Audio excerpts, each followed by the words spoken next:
and welcome to this episode of Stories from the River, episode number 370. Hope you all are having a fabulous summer. I'm here today with Lynn Knowles, our head of merchandising and visual impact. Welcome to Stories from the River, a show in which we go behind the scenes at Broad River Retail.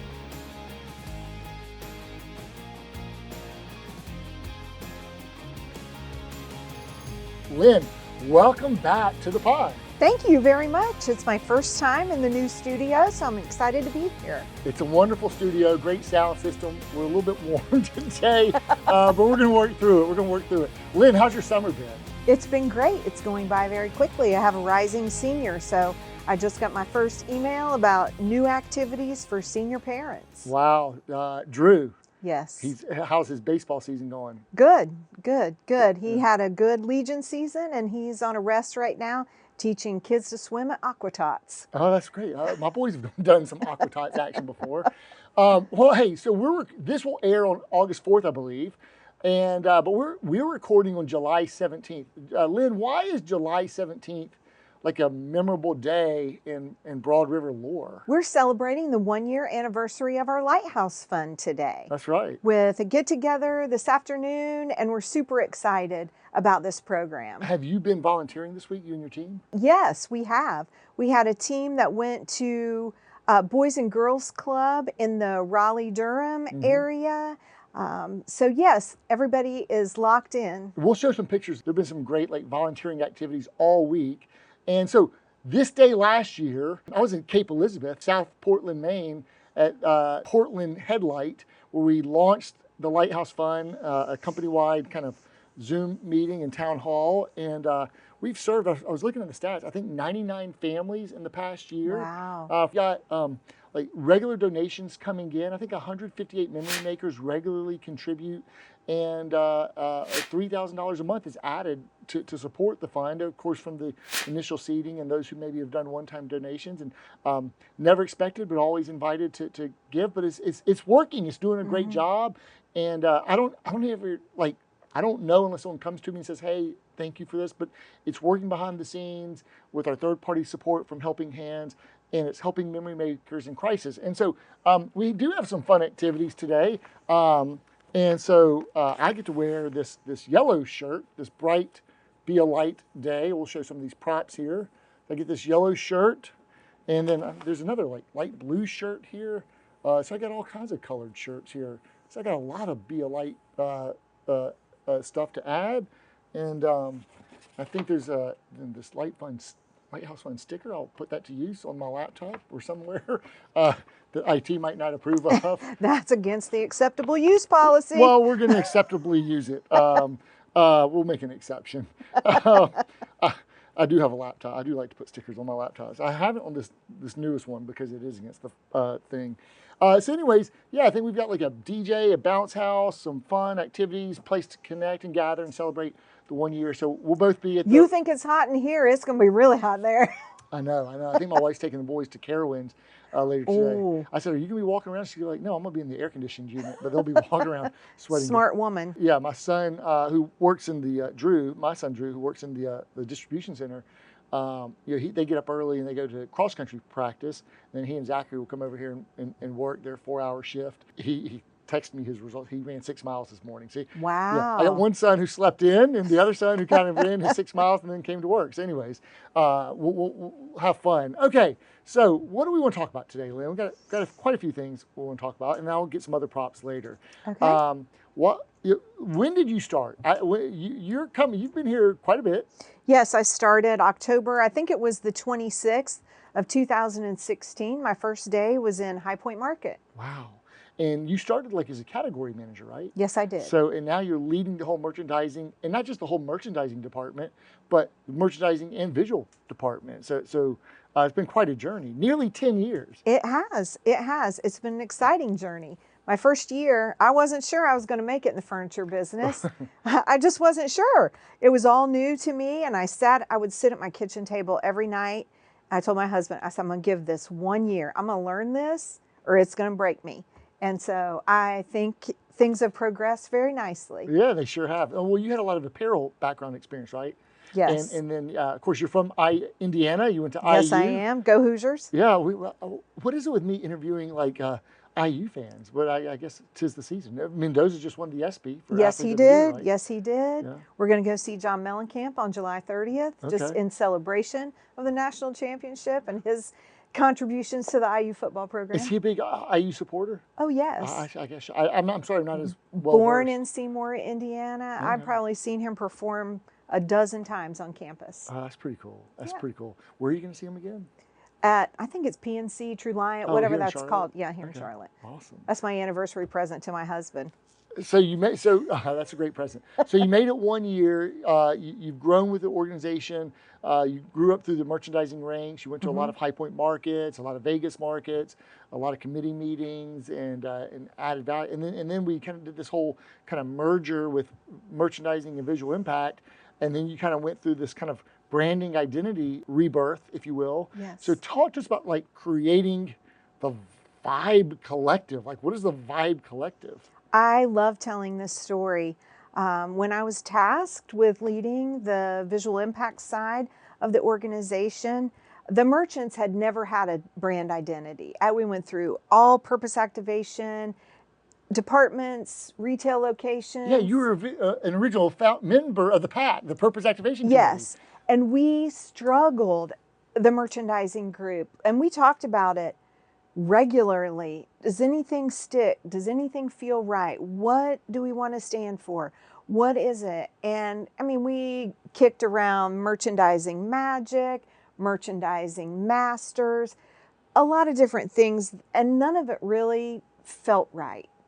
Well, if you'd gone with the merch masters, I would have worn my master's gear. We had the logo and everything. We had stuff ready That to was it. serve up. It was going to be the merch masters. Oh, Yes, that's so cool. but then Okay. it didn't fit into the font Yeah. consistency and all that. So anyway, it was at a time when it was tabled when I took on Visual Impact, and my first move was to go on it. Manny calls it the listening tour. Yeah. And I visited every memory maker on the team just to Okay. get to know them, understand what is fulfilling to them, what they loved, what was challenging, and just really, get to know their families. I felt like I can't lead you if I don't know you.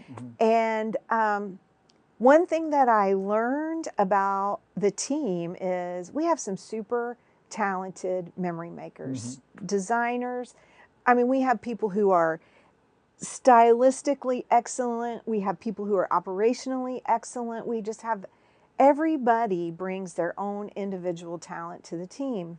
In an effort to galvanize the two teams together and really stress the synchronicity and synergistic opportunities that we had with the two teams, I was myself, Karen States, and Shelby Hill and Cameron Piersanti. I put it out to all of them. What could we be called? What is a brand identity? And the four of us and ChatGPT, we came up with the Vibe Collective. And what we want to be known for is our visual talents, our insights and strategy, which is what the I stands for, and how the two of those things together deliver a wonderful Ashley brand experience. So visual, insights, brand experience. And the tagline that we came up with, it's where strategy meets style. Yeah, I love that. That's so cool. Vibe is a cool word that's in right now. And so you kind of took a cool word and you weren't trying to create vibe, but the thing is you're stitching together, really. You call it synchronicity and synchronizing and synthesizing all these different two departments. And let's just set the lay of the land. The merchandising team is roughly how many people? 5 or 6. 5 or 6. And then the visual team, which is out in the field, kind of making it happen, was roughly how many people? 35. 35. So 5 plus 35. So now it's roughly a 43 plus dozen team, multiple states, markets. And so you're really stitching it together. And give us the tagline one more time. Where strategy meets style. Where strategy meets style. And that's really cool. But you also have this whole combination of visual insights and brand experience. And it's not, when I first heard brand experience, I was thinking, was that a marketing thing? Like, and you're like, no, what the brand experience what we want you to experience walking, navigating the showroom. That's and correct. How you feel. And that's what we kind of bring to life. So it's really cool. And you did a big reveal for it, last year, right? Yes, we did. In September, we brought the entire team in. A really cool thing we did in my conversations with everyone on the team, I learned a lot about them. I learned the gifts and talents that they have either as a side hustle or things that they like to do in their spare time. So I invited everyone to bring their works, whether it was painting, soap making, cartoon sketching, Baking. baking. Yeah, we had every talent either on display or we had swag bags for everyone on the team. We even brought in people from other departments. Will Luke, he poured candles for the team. Yeah. And so it was really intended to be a meaningful reminder of just everyone's gifts and talents, and everyone is valued. And when we put all of these talents together, we can really deliver a great product. Yeah, it was. And when was that? Do you recall the day that was launched last year? It was September. I last year? don't remember the Yeah. exact date. I was there, and I got so many great pictures and photos of the big reveal and the logo reveal, and I got some good baked goodies and stuff and candles to go with it. Our girl Ayla, she's a sourdough queen. That was good stuff, and then some honey too. I think Karen States, I like she's a honey. beekeeper. Yeah, she's a beekeeper. You never know what talents and side hustles people have. I know. So you went on your listening tour, your connection tour. I wanted to go back and ask you this. When you started, how many stores did we have? I think it was 12. Yeah, because a lot of times people anchor to like, well, when I started, we had 12 stores. Now we have so many. I never think of it like that. I guess I kind of should, because I started, I started the day we opened store 3, 21 plus years ago. And so now we've got how many stores? 38. You're right, yeah. 38. And we got a couple I'm keeping up. Yeah, we got a few under development. I think one's been announced that will open later this summer. And you've had a busy summer Next too. month. Because before I get to that, I mean, we just opened South Portland, Maine. Got that open before Memorial Day. We acquired Richland, Washington. Now we're working on a remodel, 7.0 for that one. You've done a lot of remodels, renovations, store openings. I remember the 2 in 1 week. That was fun. Yes. Between Oak City and Matthews. Yes. I mean, we've done 3 back to back a couple of times. Yeah. We've done 2 in 1 week. We've been doing grand openings while we're doing store setups.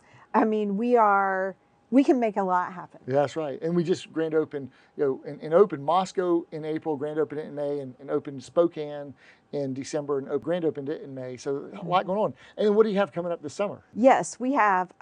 We're going to reveal our Hickory renovation on September the 3rd, back that up 1 week, and we're going to do a grand opening in our South Portland, Maine store. We just had Brian Bouchard here this week for some training and onboarding, and we're super excited about the work he's doing in that store to support our retail partners, and we're thrilled to have him on the team. And then we have a brand new store opening in late August as well. Yes, we'll open our Statesville location the last week of August. So while we're grand opening in South Portland, we'll have a team in Statesville getting that all set and beautified and ready for opening. Yeah, and so we've got a general manager hired, someone who is with us now. I don't know if I'm going to reveal his name just yet. Oh. Yeah. It'll probably be revealed by the time this airs. Maybe I can go ahead and say it. Derek Davis from the Wolfpack will be moving over to take over on Statesville in that brand new store, and they'll be part of the Supernova with Chris Barrier's area. Awesome. Yeah. Awesome. I was going to say Barria for area.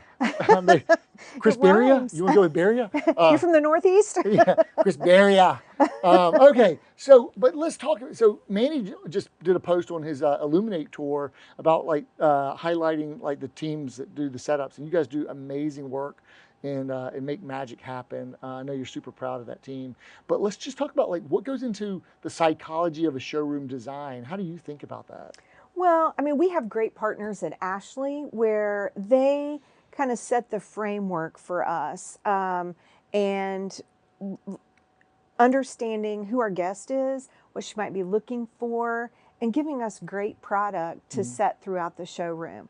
We work really hard to make sure that we take our guest on a journey when she comes in the door, lands in our front entry. That should be our most compelling and trend right product that when she walks through the door, she goes, oh, we're super excited. We're in the process of transitioning that space right now for fall, and we are converting that to a more traditional vibe.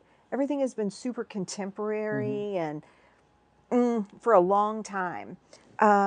So what you'll see is a little more, it's warm. It's going to transition from traditional with some florals and plaids and just be very cozy and homey. A lot of fabric mixed with woods and just super elevated. And then from there, whether she goes to the left in our showroom or to the right in the showroom, we want to make sure that there's a smooth transition and it's, okay, I like this, but let me just go over here and see what this is. We always try and draw her from across the room and pull her into each vignette or each space. We work really hard to make sure that the furniture is positioned in an inviting way. We don't want you to have to walk around to sit down in a beautiful sectional. How do you enter the space? Do we have the chairs positioned at a dining table that invite you to sit down? So things like that. It's interesting how many meticulous details go into designing a showroom. And you're starting with a product mix that, you know, is you, first of all, you have to kind of set your core assortment because it's not everything that Ashley makes. And then every showroom has a variableness to the size. I mean, they're not a perfect cookie cutter, all 40,000 square feet. You might have some that are only 15,000, 20,000 square feet, 25, and then some that might be 45, or some are 3 levels. So you mentioned the front room and going from contemporary to a little bit more traditional, but you said for the fall season, do you reinvent the front room, front entry experience quarterly? Twice a year. Twice a year, so semi-annually. Yeah, that's correct. Okay. That's correct. And we endeavor to align that with corporate so that when the guest hits the landing page on Ashcom, those two things connect. Or when she sees national advertising or local advertising, those two things connect. And so it doesn't take her long to see and feel like really that's what we're doing. We're giving her the feeling. She can see things online, but she feels when she walks into our showroom. And that's really what we want to evoke when she gets there. The other thing we use strongly are color stories. And how do we introduce colors that either feel calm or feel inviting or little color. So are you doing that through the accessorization with the rugs, the accoutrements, the artwork, the painting of the walls, or with the actual color in the furniture itself? Oftentimes, it's just with the accessories. And I say just, but that's a super important part of it. Whether it's the rug, whether it is the tabletop, whether it's the lamps. Just to, because cream sectionals are our bread and butter. We know that we sell lots and lots of cream sectionals. Which 20 years ago it was brown sofas. Now, so things change. Yes, and I know when a new cream sectional shows up in the store, they're like, oh, another cream sectional. So it's our job to make that cream sectional look and feel different in this environment than it looks on the other side of the showroom. Okay. And do you see when you tweak the color story, it elevates the sales? I mean, is that the insight and the strategy piece of it? It absolutely can and does sometimes. We just had a new hire training class here in the building this week. And one of the segments that we reviewed that was led by Jeannie Slack to the team was how do you, it was about balance, and within the color story, how do you create balance, whether it's the top of bed, and where do you place those color elements so that when you walk into a space in our showroom, you think, oh, this feels really good. And it was all about the psychology of an emotional response. Like if something is sterile, you're going to turn and walk away. Now, let's talk about like destination merchandising versus lifestyle merchandising. So from the apparel, like I imagine, hey, I'm looking for denim jeans. I go to the jeans section. I'm looking for a denim blazer. I'm going to the blazers. I'm looking for some socks or whatever. I'm going to a certain section.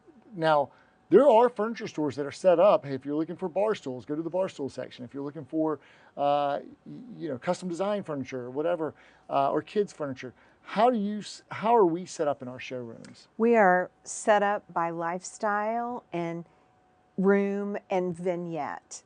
I think about it in terms of when I was a kid, my parents would go on Christmas Eve and they would go to the Limited or whatever, and they would see the outfit in the window, and that's what would be in the box for me to open up on Christmas morning. So they weren't going to the jeans section in that case. They were looking at the entire outfit. And I think the same applies for us.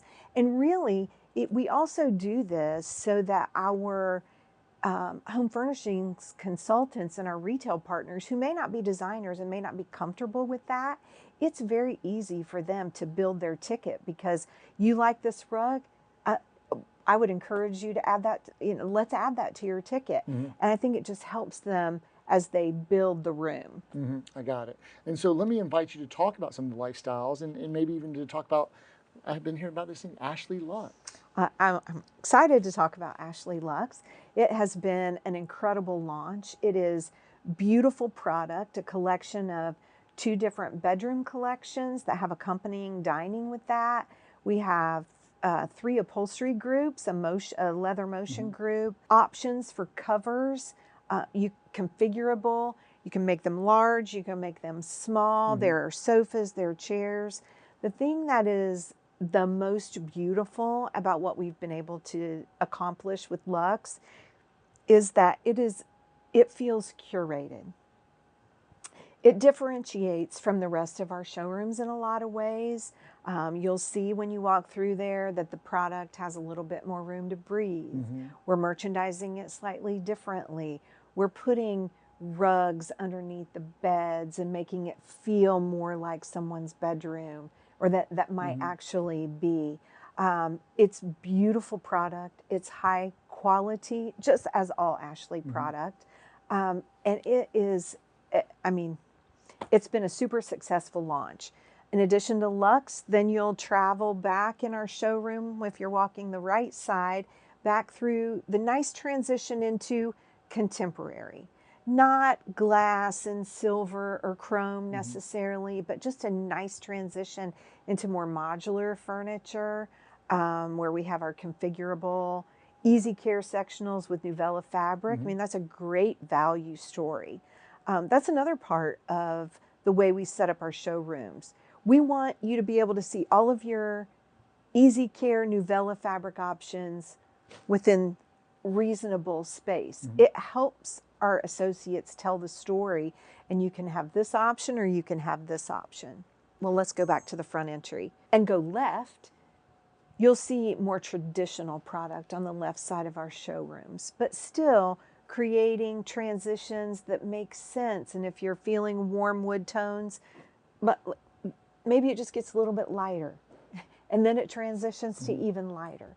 So you don't want to have any abrupt transitions. Correct. It wants to be very shoppable and like you're telling a story as you walk through. Yes, that's right. And then down the straight center, we have our reclining furniture that we do extremely well with right now. It is a hot commodity. We have some highly functional groups that have great style. And yeah, some of them you wouldn't even tell that they're reclining or motion or family spaces, and some are sectionals, some are sofas, some are rocker recliners, some are love seats. All the kind of different elements. So and that would be more of a category that's like kind of a destination, right? So they're kind of grouped together, maybe under the guise of family spaces or that sort of thing. Okay, I'll keep going. No, that's great.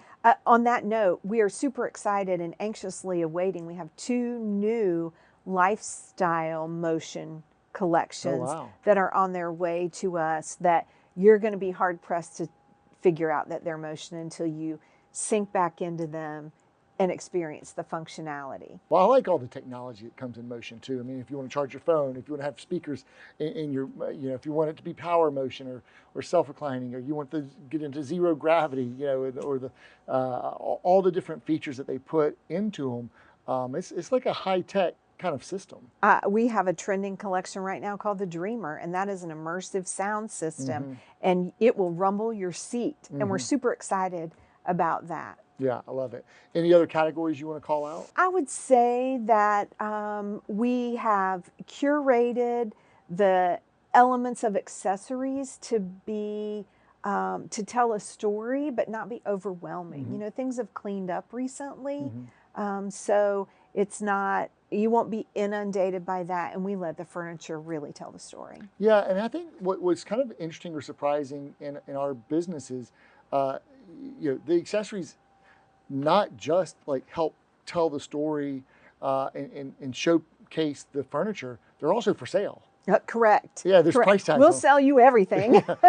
almost everything. Well, yeah, but the accessories are for sale and artwork, whatever, and some of it can be direct shipped, back ordered, and some of it can be taken with. And then the sleep shop has really gone through a big renaissance, and so it's those sleep shops are looking stellar and very calm and comfortable and private and secure, where you can have a really great experience and find kind of the sleep system and sleep surface of your choosing. Because that's important. We have great partners, and we have made many transition in our sleep shops that really allow us to tell the brand story, whether that's Tempur-Pedic or Ashley Sleep or Nectar, and give our associates a clear path of how to sell a good night's sleep. And it's important to us, and they're focused on that.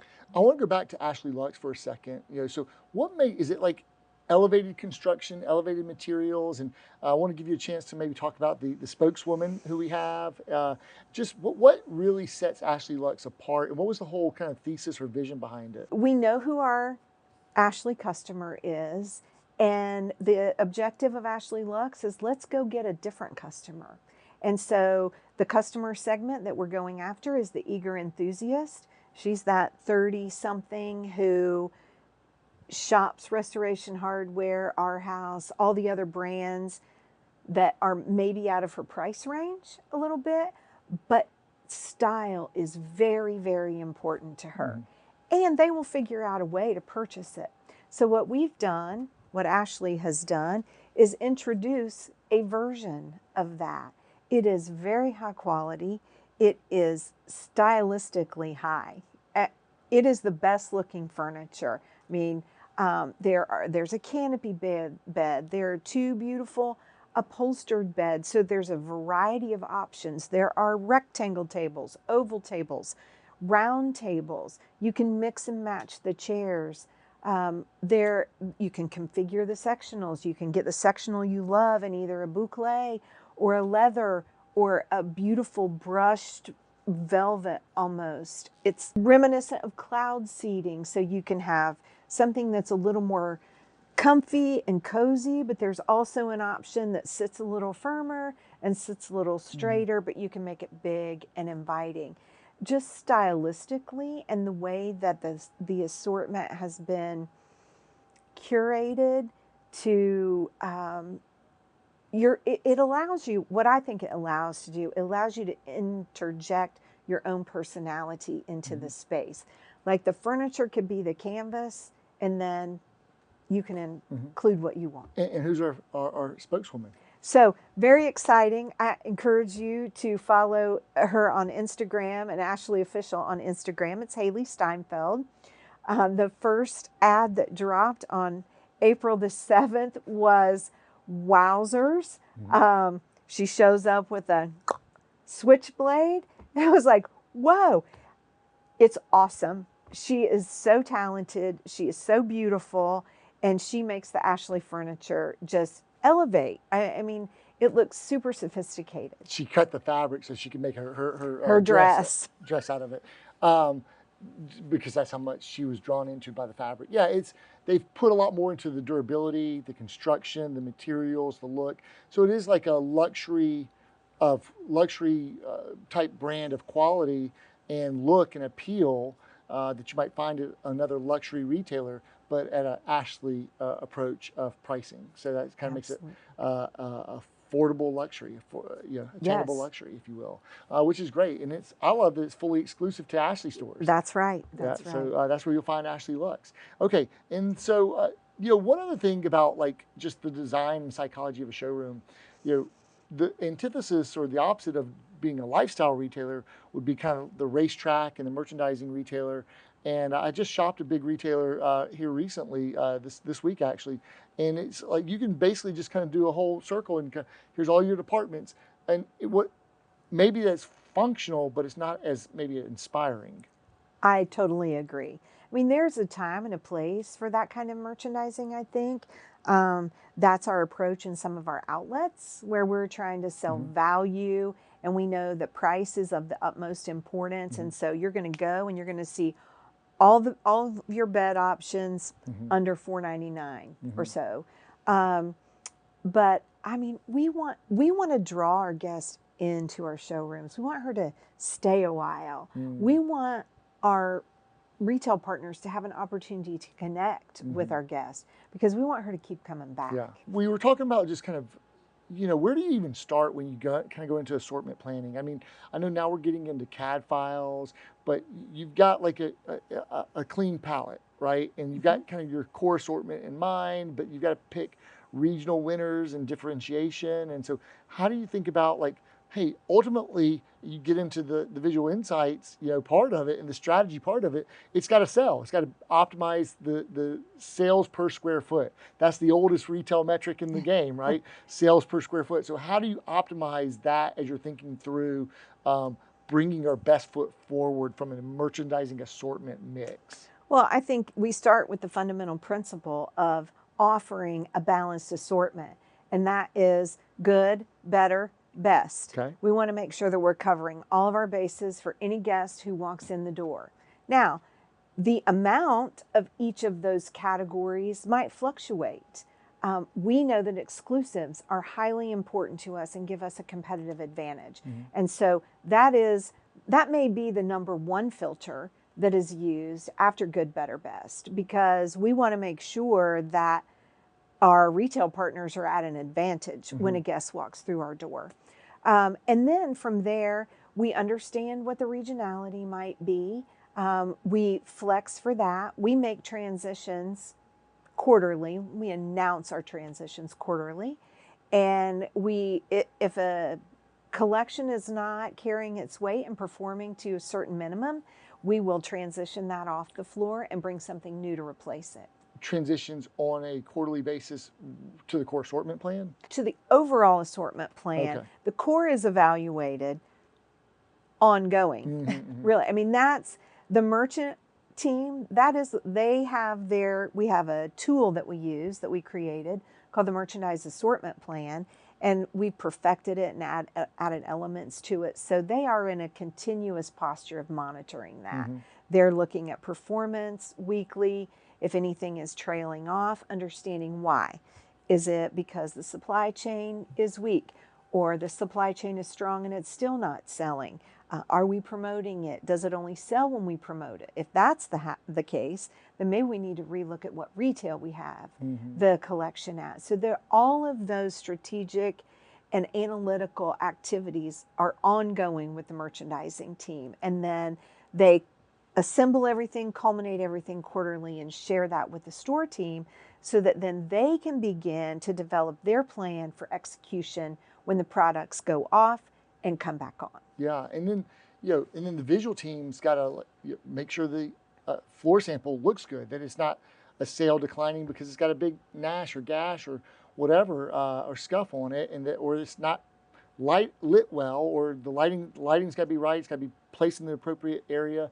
All those could be components of it. And absolutely, we had a situation just this past quarter where everybody was noticing that the showroom samples had, been well loved, and we had to make a decision. So is this trend moving forward and it's worth us to refresh these samples, or are we ready to move on from that? And so Yeah, and then you have to plan obsolescence, which means you also have to look at our stock positions and how do we kind of plan those out and not have too much stock so to where we're having too much sunset inventory and floor samples. And so it's a delicate mix, but also you want to sell the stuff that we have really good stock in, or and when you're planning your assortment mix, what can you order on containers and that sort of thing, and make sure that you're turning those containers at the right speed and pace. And then how do you source feedback, from the field? You talk about a listening tour, but what if like one thing, someone in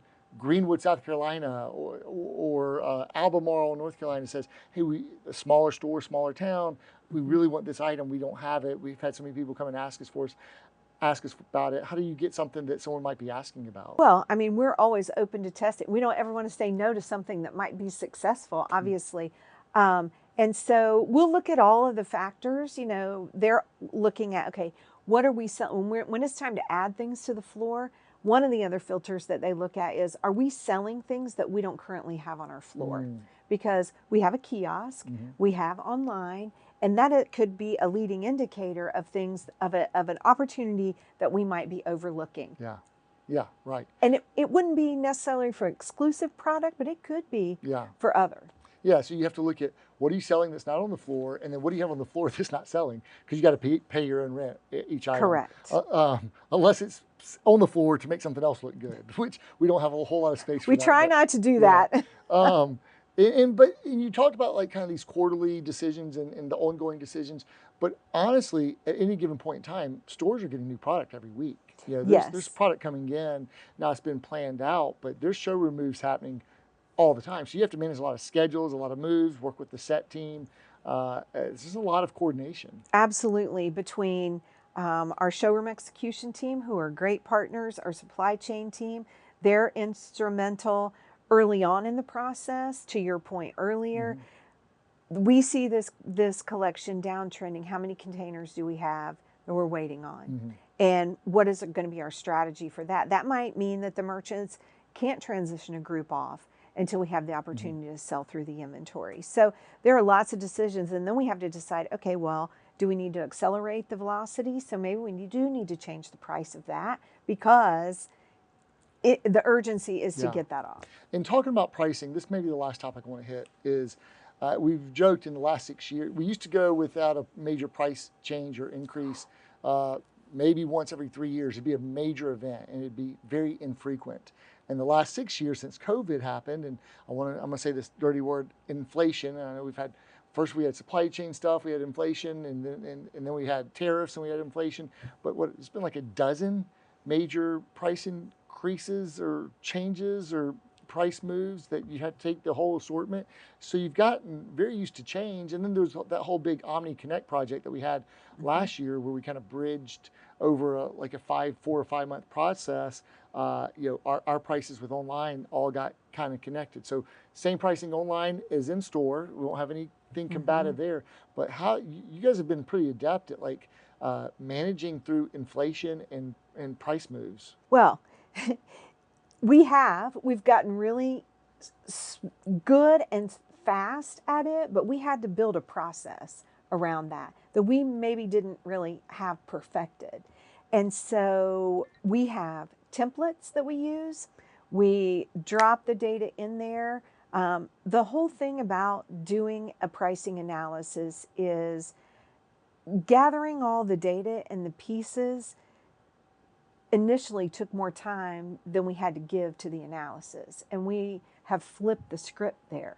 So we dump the data in, and now we spend the time doing the analysis and the recommendations on how we protect our oxygen. Well, Lynn, I think we've covered the 3 main bases and areas of focus for this year. We talked about your listening tour and people and how you got together and created the Vibe Collective and took all those insights. We talked about process and the process of setting a showroom, designing a showroom, the process of going through a major price move, and we talked about purpose and meaning behind the Vibe Collective. So with that being said, I got a couple other little things here. Props. I was given this book, which everyone talks about AI. Oh, yeah. And my friend at JP Morgan gave me AI for Good. So I was just given this book yesterday. So AI sometimes gets a bad rap. It says how real people are using artificial intelligence to fix things that matter. So that's a book club summer reading list. But more importantly, we had a big event, sporting event in the United States this summer called the World Cup. And I got to attend my first World Cup game. That's exciting. A couple days ago in Atlanta. It was a drive away. And so Manny and I said, hey, we should go, let's go. It was his idea. So I said, okay, well, let's do it. And he was for England and I was for Argentina. So on the drive down, so we stopped and got some gear. I got 3 items from like the Adidas outlet store in Commerce, Georgia. Got a scarf, a jersey, and a hat. A required element for a World Cup game, right? So I got my that's cool. Argentina jersey, Messi, who had 2 phenomenal assists in that game. Sorry, England. Last minute, like comeback, and then this beautiful blue Argentina Football Association, I guess. Maybe that's the AFA. I don't even know what that stands for. A hat. So I told Luke I wouldn't wear it, but I'm wearing it. Yeah, I'll just go ahead and wear it, and we'll take it off. We'll do our sign off. So the final will have gone. It will have been Spain in their top player, Limanel. Is that his name? Limanel, who met Messi when he was like a baby. Yeah. And then now he's like 19-year-old phenom. So Spain, who's only given up 1 goal the entire World Cup, versus Argentina, who is 7-0 for the finals, and are the comeback kids, and pretty gritty. So Should be exciting. And they're the defending champions. By the time this airs, we will know. This may not age well. I don't know. We'll see. Lynn, thanks so much. Any final words as we part? And you've got Argentina's colors on your toes are painted. That's that awesome. was unintentional. It's called "You Can't Control Me." Yeah, That's why I have it. I love it. Any final words as we do our sign off here? No, thank you for having me. I'm happy to be here as a representative of the entire Vibe Collective, and be here to talk about all the great work that they're doing and how they're contributing to the success of Broad River Retail. So thank you. Dynamic leader, an awesome leader coming up on her 10-year anniversary, who's grown throughout the ranks and now leading a 40-person roughly org, 2 orgs in 1, the Vibe Collective. That's Lynn Knowles here on Stories from the River. Thanks for joining us this day. Hope you guys have a wonderful rest of the summer. We'll catch you next time. And be sure to check us out, like, subscribe, follow, whatever the kids are doing these days. You check us out on any of your popular platforms, YouTube, LinkedIn, Apple, or Spotify. Thanks so much for joining us. Thanks for listening to Stories from the River. To check out more episodes, visit storiesfromtheriver.com.